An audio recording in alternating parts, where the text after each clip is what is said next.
The Untold Stories to be Told at Exhibition. There are many untold stories about South Africa, but an exhibition at Constitution Hill was set to reveal those untold stories. A text and photography exhibition entitled The Forgotten People, Banishment Under Apartheid was launched to the public on Thursday at Constitutional Hill in Johannesburg. The exhibition was based on a book by Dr. Salim Badat, Vice Chancellor of Rhodes University.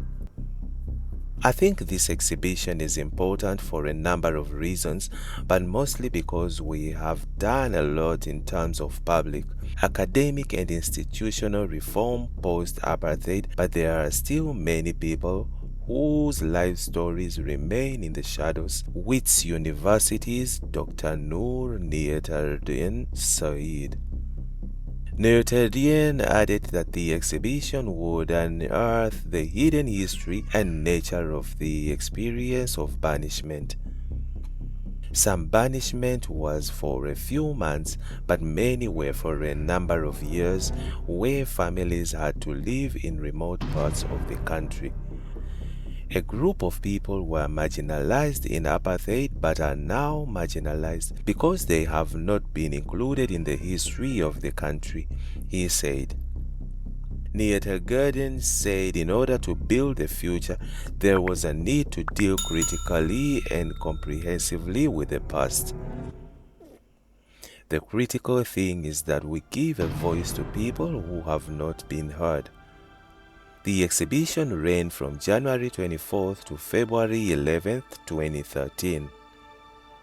On January 31st, a walkabout through the exhibition was arranged for history students from and around Johannesburg to give them an opportunity to arrange with some of the material they study in school and also to ask questions and get clarity.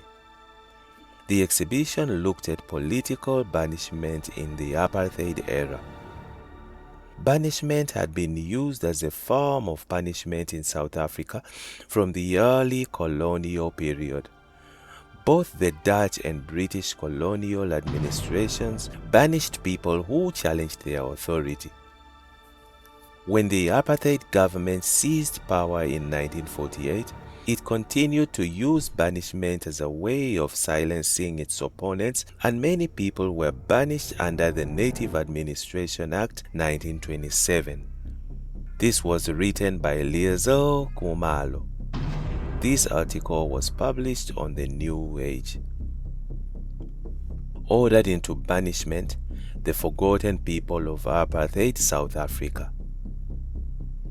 In 2001, Dumisa, Ntsebeza and Terry Bell complained in Unfinished Business, South Africa, Apartheid and Truth, that, like so much of South Africa's recent brutal history, we shall probably never know exactly how many people were banished and what happened to all of them.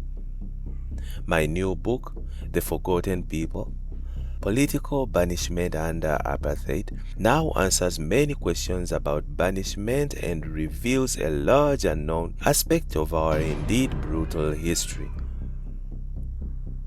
During the apartheid period, those resisting tyranny were killed, assassinated, hanged, imprisoned, banned, detained, deported, endorsed out of urban area, forcibly removed and forced to flee into exile. In the early years of apartheid, political opponents from rural areas were condemned to the living hell of banishment, an administrative weapon used to expel opponents to distant and often arid and desolate places for unlimited periods. Banishment was used to punish, intimidate and control political opponents, part of a strategy for suppressing opposition to state policies and maintaining apartheid rule. Apartheid's opponents were plucked from their families and communities and cast into the most abandoned parts of the country, there to live, perhaps to die, to suffer and starve, or to stretch out a survival by poorly paid labor if and when they could get it.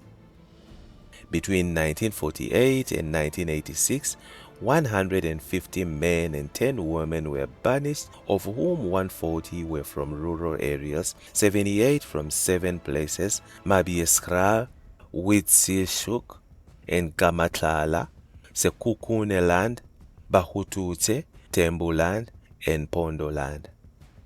Common to all those areas was widespread resistance to new apartheid policies and measures.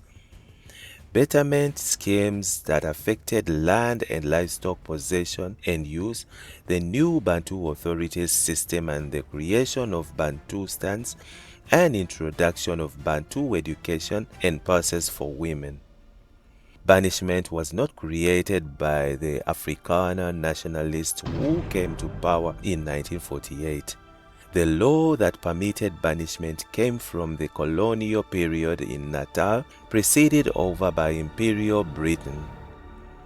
It became national law in 1927.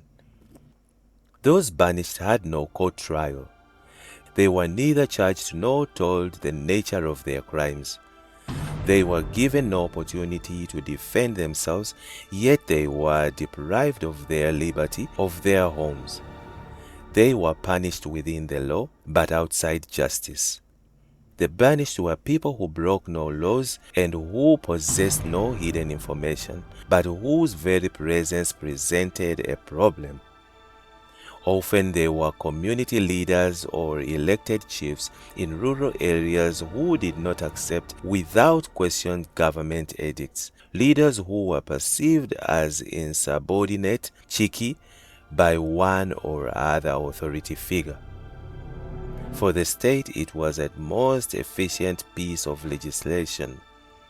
Did away with the time-consuming necessity of judicial procedures and allowed the authorities to decide on the appropriate place to which to send each individual and do it quickly. Although those banished were dispersed to far-flung rural locations, they were largely concentrated in a handful of districts such as Vryburg, Mafikeng, Kuruman, and Ntsebeza.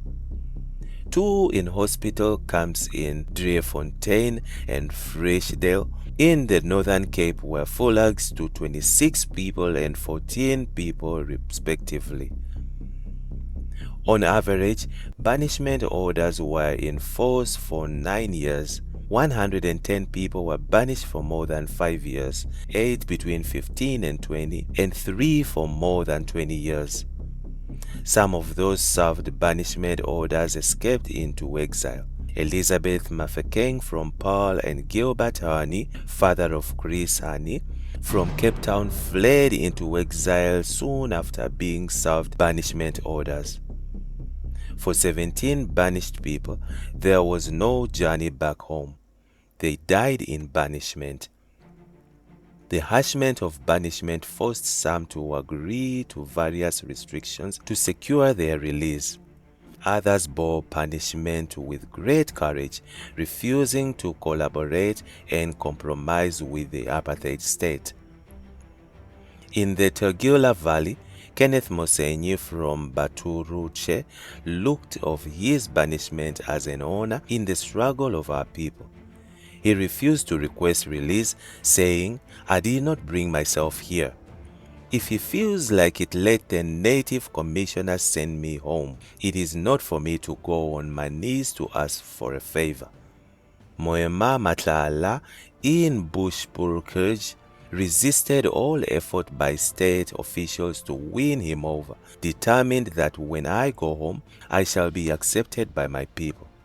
In 1962, Helen Joseph, Amina Kachalia, Joe Morolong, and others undertook a remarkable 11,000-kilometer car journey to visit banished people across South Africa.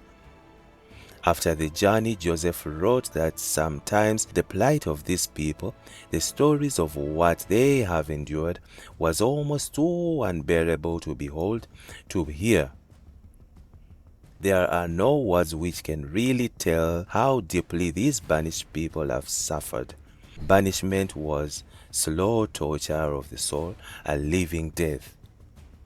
The Human Rights Welfare Committee did much to highlight banishment, to draw attention to South Africa's Siberias, and to mobilize support to assist the banished and their families. The Truth and Reconciliation Commission (TRC) ruled that banishment constituted severe ill-treatment and was a gross violation of human rights. But the banished were largely ignored by the TRC. Only 14 were recorded as having their human rights violated under apartheid. Unlike the islanders, there is no monument or memorial for the banished. There have been no special pensions and reparations. They remain the forgotten people of South Africa. Ariel Fortman insists that a fragile democracy is strengthened by expressing for all to see deep dramas and sorrows and hopes that underlies its existence, and that it is not by hiding the damage we have inflicted on ourselves that we will avoid its repetition. Indeed, to hide the horrors of the past in a collective amnesia will leave posterity with a legacy of festering guilt and unrevealed pain. This was edited from a speech Badat gave at the launch of The Forgotten People, Political Banishment Under Apartheid by Salim Badat, Jakaria Media. This article was published on Cape Times. And that's it from Injibs Network. Stay tuned to our celebrity and gossip news.